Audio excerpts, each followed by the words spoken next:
Selamat datang di Bola Jimbul. Juara Serie A musim lalu, Napoli, menang 3-0 atas Fiorentina di semifinal Supercoppa Italia pada hari Kamis dan siap menantang Inter Milan di final. Napoli memecah kebuntuan pada menit ke-22 ketika Juan Jesus memberikan umpan terobosan kepada Giovanni Simeone yang berlari dan melakukan tendangan ke sudut kanan bawah gawang Fiorentina. Penyerang Fiorentina, Jonathan Ikone mendapat penalti sebelum jeda setelah dilanggar oleh Mario Rui. Namun, tendangan penalti Ikone masih melambung di atas mistar. Babak pertama berakhir 1-0 untuk Napoli. Ketika laga tampak akan berakhir 1-0, gol kembali tercipta di menit 84. Bola sepak pojok berhasil disundul di Lorenzo, dan mengarah ke kaki Alessio Zerbin yang meneruskan bola ke gawang meski kepalanya terbentur tiang.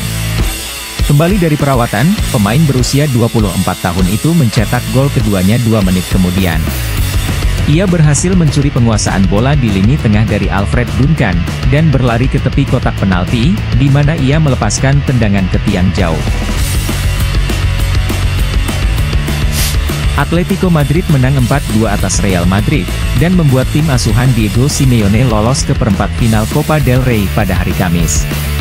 Duel El Derby Madrileno kembali terjadi setelah seminggu kedua rival itu bentrok dalam kemenangan 5-3 El Real di semifinal Supercoppa Spanyol.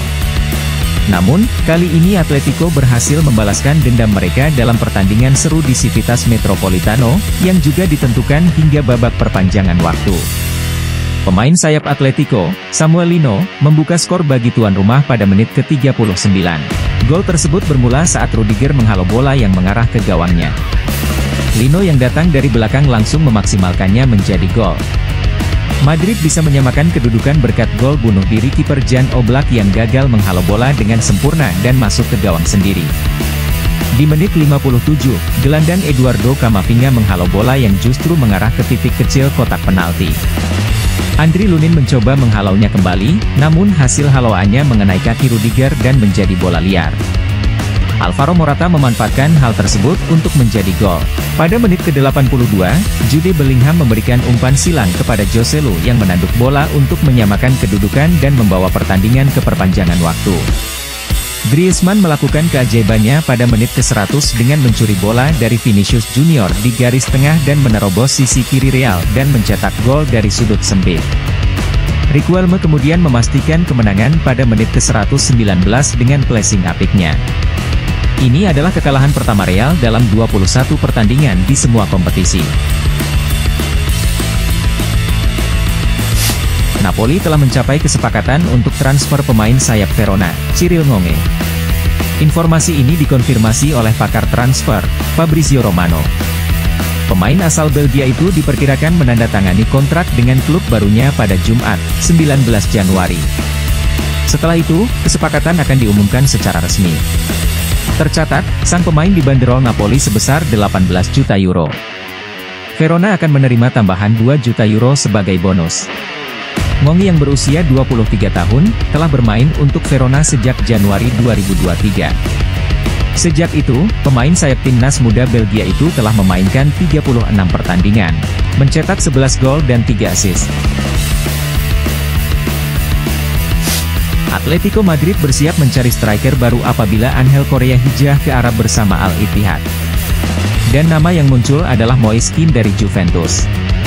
Sebagai pemain yang kurang mendapat tempat di Atleti, Correa sendiri diketahui tertarik untuk pindah. Diego Simeone dan petinggi Atletico juga terbuka terhadap prospek kepindahan pemain berusia 28 tahun tersebut. Kean sendiri belum mencetak 1 gol pun dalam 12 kali tampil bersama Juve musim ini. Sementara musim lalu, ia mengemas 8 gol dari 35 penampilan bersama Nyonya Tua.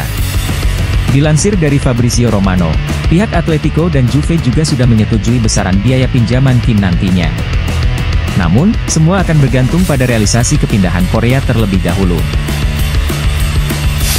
Laga kedua timnas Indonesia di Piala Asia mempertemukan mereka dengan musuh bebuyutan Vietnam pada Jumat malam. Pada laga ini, Indonesia berhasil menang 1-0 berkat gol penalti Kapten Asnawi Mangkualam yang dicetak beberapa menit sebelum babak pertama berakhir. Di awal laga, timnas asuhan Sintayong berhasil menguasai jalannya laga dengan menciptakan banyak peluang. Sayang, penyelesaian akhir masih menjadi PR bagi Marcelino dan kawan-kawan. beruntung di menit 41. Serangan Indonesia melalui striker Rafael Strike di kotak penalti berhasil memancing pemain belakang Vietnam melakukan tarikan sehingga membuat striker muda itu terjatuh. Wasit yang tak jauh dari Strike langsung menunjuk titik putih dan sempat berkoordinasi dengan wasit VAR. Penalti yang diberikan untuk Indonesia kemudian dieksekusi dengan baik oleh Asnawi Mangkualam. Di babak kedua, Vietnam berbalik mendominasi pertandingan melalui serangan cepatnya. Beruntung beberapa kali penyelamatan yang dilakukan kiper timnas, Hernando Ari, membuat pemain Vietnam frustasi. Hingga akhirnya di menit injury time babak kedua, pemain Vietnam, Lep Ham Tan Long, menerima kartu kuning kedua setelah menjegal Marcelino Ferdinand beberapa meter di luar kotak penalti.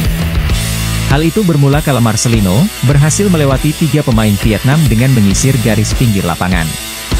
Sayang, unggul jumlah pemain tidak membuat timnas Indonesia menambah gol kendati 1 menit sebelum injury time berakhir, kiper Vietnam maju ke depan dan Indonesia melakukan serangan balik. Hasil ini membuat Indonesia naik ke posisi ketiga klasemen grup D Piala Asia menggeser Vietnam. Di pertandingan terakhir, Indonesia akan menghadapi raksasa Asia, Jepang, yang di pertandingan kedua kemarin kalah dari Irak dengan skor 2-1. Inter Milan meraih kemenangan 3-0 atas Lazio di semifinal Supercoppa Italia pada hari Jumat, dan siap menantang Napoli di final. Setelah 17 menit tekanan bertubi-tubi dilancarkan Inter, Federico Di Marco menciptakan assist dengan tumit kepada Marcus Thuram yang tak terkawal untuk membawa Inter unggul 1-0. Inter terus menekan setelah turun minum, dengan Calhanoglu menggandakan keunggulan 5 menit berselang dari titik penalti setelah pemain Lazio, Pedro, melakukan pelanggaran terhadap Lautaro Martinez. Inter kembali mencetak gol 3 menit sebelum akhir laga ketika Frattesi yang tidak terkawal menerima bola saat melakukan serangan balik dan dengan mudah mencetak gol ketiga Inter. Pantau terus informasi sepak bola, transfer pemain, jadwal live, dan hasil pertandingan tim kesayangan kamu, hanya di Bola Jimbul. Salam.